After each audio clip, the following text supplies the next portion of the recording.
আসসালামু আলাইকুম। Welcome back to my channel Boikal Rannaghor. আজ আমি নিয়ে এসেছি চিকেন রোস্ট রেসিপি।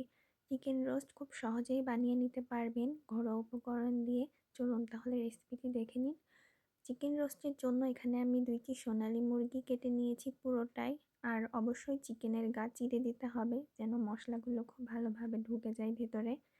চিকেনটা ম্যারিনেটের জন্য এখানে আমি নিচ্ছি 1 টেবিল চামচ আদা, স্বাদ মতো লবণ, নিচ্ছি 1 টেবিল চামচ লঙ্কা গুঁড়া।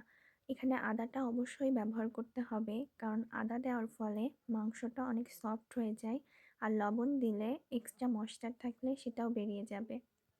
এখন সবগুলো উপকরণ দিয়ে চিকেনটা খুব ভালোভাবে ম্যারিনেট করে রাখবো। ম্যারিনেট করা হলে আধা ঘন্টার জন্য রেস্টে রাখতে হবে।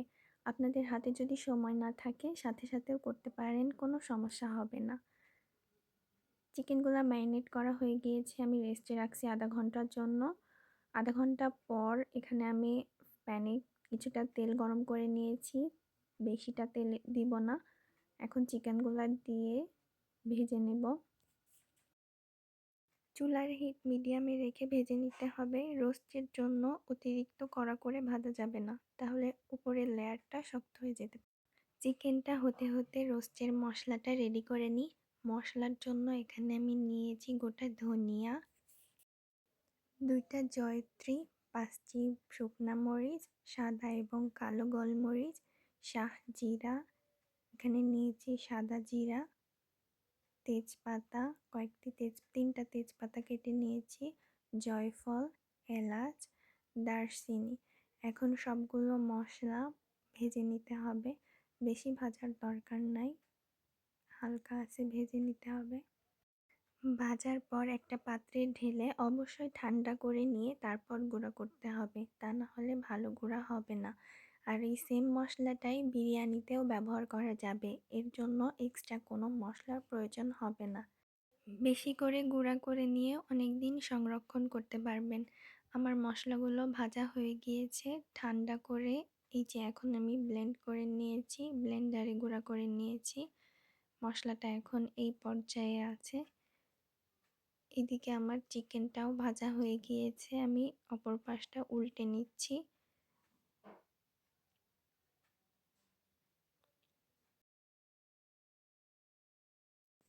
চিকেনের 2 পাশই ভাজা হয়ে গিয়েছে, এখন তুলে নিচ্ছি। আর সেম ভাবে আমি বাকি চিকেনগুলাও ভেজে নেব। সবগুলা চিকেন ভাজার পর আমি সেম তেলে আরও কিছুটা তেল দিয়ে দিচ্ছি রান্নার জন্য। তেলটা গরম হয়ে গেলে এখানে আমি কয়েকটি পেঁয়াজ কুচো করে নিয়েছি। আর পেঁয়াজের পরিমাণটা একটু বেশি দেওয়ার চেষ্টা করবেন, কারণ পেঁয়াজেই কিন্তু গ্রেভি হবে, পেঁয়াজ এবং মশলাতেই গ্রেভিটা ঘন হয়। এখানে আমি একটু বেশি নিয়েছি কারণ এখান থেকে কিছুটা বেরেস্তা আমি উঠিয়ে রাখবো গার্নিশের জন্য।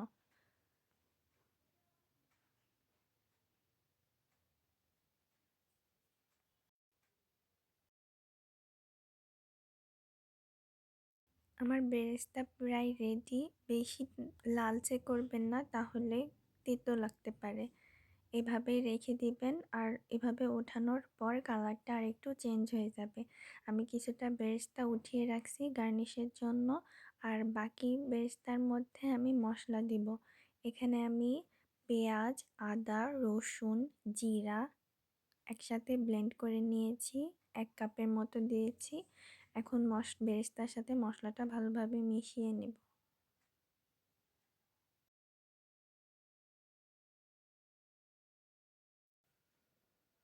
এখানে একটু পানি অ্যাড করছি, এতে মশলাটা পুড়বে না। এখন এর মধ্যে দিব পরিমাণ মতো শুকনা লঙ্কা বাটা, আপনারা যে যেমন ঝাল খান সেই অনুযায়ী দিতে পারেন। দিচ্ছি 1 টেবিল চামচ শুকনা লঙ্কা গুঁড়া, স্বাদ মতো লবণ, 1 টেবিল চামচ গরম মশলা, আর রোস্টের যে মশলাটা করে রেখেছিলাম সেই মশলাটাই দিচ্ছি 2 টেবিল চামচ। এখন আবারও মশলাগুলো ভালোভাবে মিশিয়ে নিব।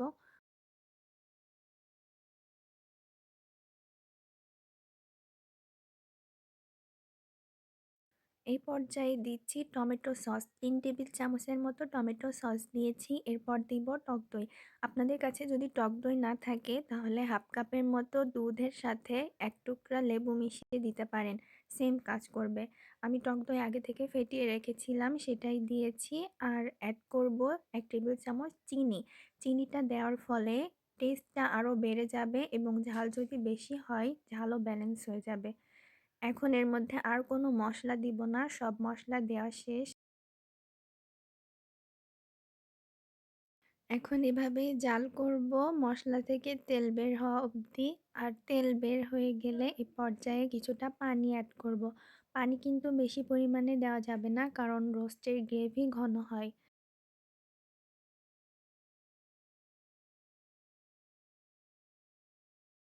এইভাবে আরও কিছু সময় জাল করব।